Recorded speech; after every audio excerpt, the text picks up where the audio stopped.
Okay, now that our vegetables have gotten a head start on cooking, we will add the sambar powder. Now this is optional, but I think it gives it just that little extra kick over the top. So add that, give it a nice stir. And then once the tamarind has cooled in the water, you want to strain it. You can either use a cheesecloth or a metal strainer. Just take a spoon and press the pulp into the strainer and get as much juice out of the tamarind pulp as you can. Now if you're in an emergency situation, you have company coming over quickly, or you just don't have the tamarind pulp on hand, you can use the tamarind concentrate paste. Just be careful because a little goes a long way. If you're using that, you may want to go with 1 teaspoon for starters. It has kind of a sour taste, so if you're not used to cooking with it, you might want to start with just a smaller amount to start with until you get used to the taste. Also, if you don't have tamarind, in some cases you can use lemon juice. It gives that same kind of tangy taste.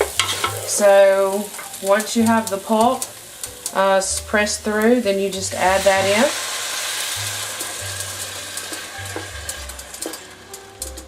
Give that a good stir. And then we will let that cook for a couple of minutes and add a little water and a little dal.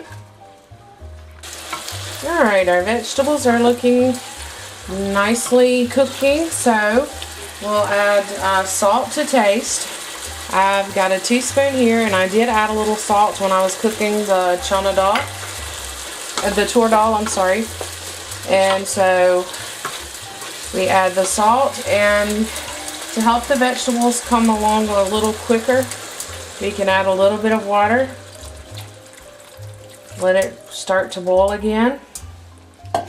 Now, depending on the consistency of your sambar, some people like a thicker consistency, some people like a thinner consistency. It's up to you how you like it. If you want a thicker consistency, add less water. If you want a thinner consistency, add more water. Different people have different preferences, so it's basically your choice. Okay, our vegetables have been cooking 7 or 8 minutes, and they're starting to get really tender now. So at this time, we want to add our ground paste that was our coriander seeds, fenugreek, all the ones that we dry roasted. It should be ground into a really fine powder. So we'll add those in. Give it a good stir. And this should cook about 3 minutes. Now, when you're doing sambar, there's lots of different choices. You don't necessarily have to use the carrot, potato, brinjal. You can use daikon radish, you can add tomato, you can put whatever vegetable you like. And when you're cooking, you should not be limited to exactly what the recipe calls for.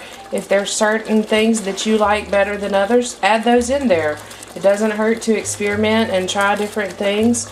That gives you a wide variety of different flavors, and you won't get tired of the same thing over and over. So also, one thing to keep in mind is when you have the potatoes with your dal, it does tend to become a little bit thicker when you cook it, and also as it sits overnight, if you cook it and want to have it the next day for leftovers, it will be a little bit thicker because of the potatoes. So also, after adding the dal, you want to check for salt and make sure your salt is good, and you can add more salt if you need to. Also, one little tip is if you have over salted your dish, you can add potato if you haven't already done that on this dish. If you weren't using potato, you could add a big slice of potato, cook it for some time. That'll take some of the salt out. Also, you can add jaggery, which I do like to do at the end, just a little, maybe 1/4 of a teaspoon of jaggery, which is like a brown sugar for people who aren't used to the Indian cooking. That just gives it a slightly sweet taste. And my grandmother used to say, if you put a little sugar in your cooking, your husband will stay close to home. So that's one old wives' tale or one superstitious thing, but you might keep that in mind for your husband. And the last step is to add our dal. I pressure cook the dal for 4 whistles. If you don't have a pressure cooker, you can just cook it open on the stove until the dal becomes kind of soft and mushy. You don't want whole pieces in there. You want it to be really soft and easy. So just give that a nice mix. And at this point, depending on the consistency that you like, if you like it thick, just leave it like this. If you want a little thinner, just add a little more water.